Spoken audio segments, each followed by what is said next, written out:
Hello, আসসালামু আলাইকুম guys. কি অবস্থা সবার? কেমন আছেন? আশা করছি আপনারা ভালো আছেন। আমিও ভালো আছি।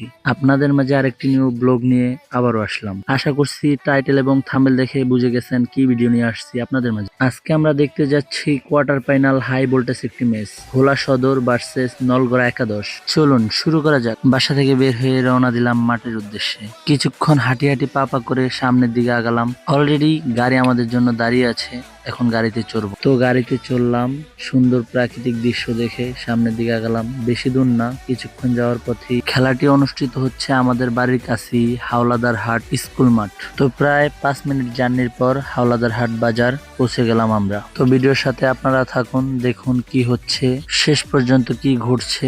মাঠে পৌঁছানোর সাথে সাথে দেখি খেলা শুরু হয়ে গেছে। দর্শকের ভিড়, মানুষের উন্মোচনা, কি বলবো আর আপনাদেরকে।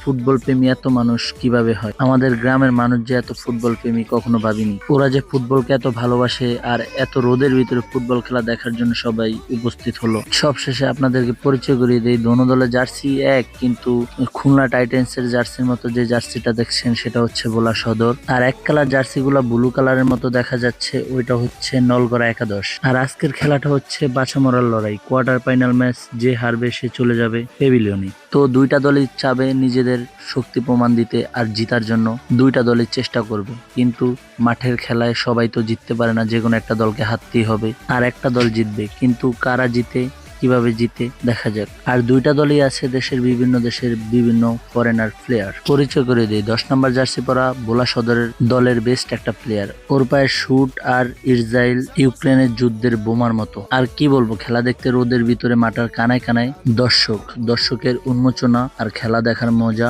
সব মিলিয়ে খুব সুন্দর। গ্রামের মানুষ, ফুটবল প্রেমী তো হবেই। আর রেপারিটা সবাই চেনার কথা, ভোলা জেলার নাম্বার 1 রেপারি বললেও কম হবে না। আমাদের সবার প্রিয় কামরুল চার। আক্রমণে কোনো দলই কমতি ছিল না। নলগড়া একাদশ খুব সুন্দর আক্রমণ করেছে, কিন্তু গোল খেয়ে ফেললো। হাফ টাইম শেষ হওয়ার পরেই আম্পায়ার বাসির সুর দেওয়ার সাথে সাথেই ভোলার সেই বিখ্যাত রাহাত প্রথম শুরুই গোল দিয়ে ফেললো। দুঃখের বিষয়, গোলের ফুটেজটি ভালো করে নিতে পারেনি। গোল দেওয়ার সাথে সাথে ভোলা সদর 1, নলগড়া 0। গোল খাওয়ার সাথে সাথে নলগড়া একাদশ কিভাবে গোলটা সমান করবে তার জন্য নলগড়া একাদশ পুরোই মাথার টেনশন ঢুকে গেছে। কিন্তু ভোলা সদরও কম নয়, আক্রমণে তারাও সেরা। ওই যে বললাম না, রাহাদের পায়ে শুট না যেন ইসরায়েল ইউক্রেনের যুদ্ধের বোমার মতো। দেখেন তার পায়ে শুট দেয়ালে লেগে দেয়ালে ধুলো উড়ে গেছে। ধুলো বলতে সিমেন্ট বালু আর কি।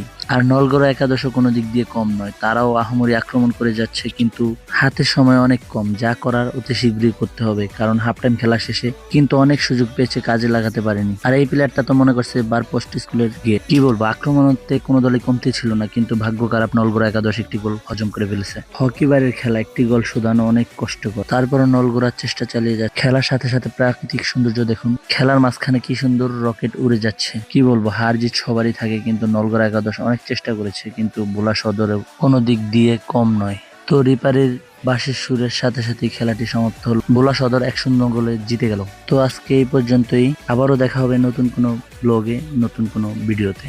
লাইক কমেন্ট শেয়ার করে পাশে থাকবেন। ধন্যবাদ। আসসালামু আলাইকুম। সবাই ভালো থাকবেন। কোনো কিছু ভুল করে থাকলে মাফ করে দিবেন।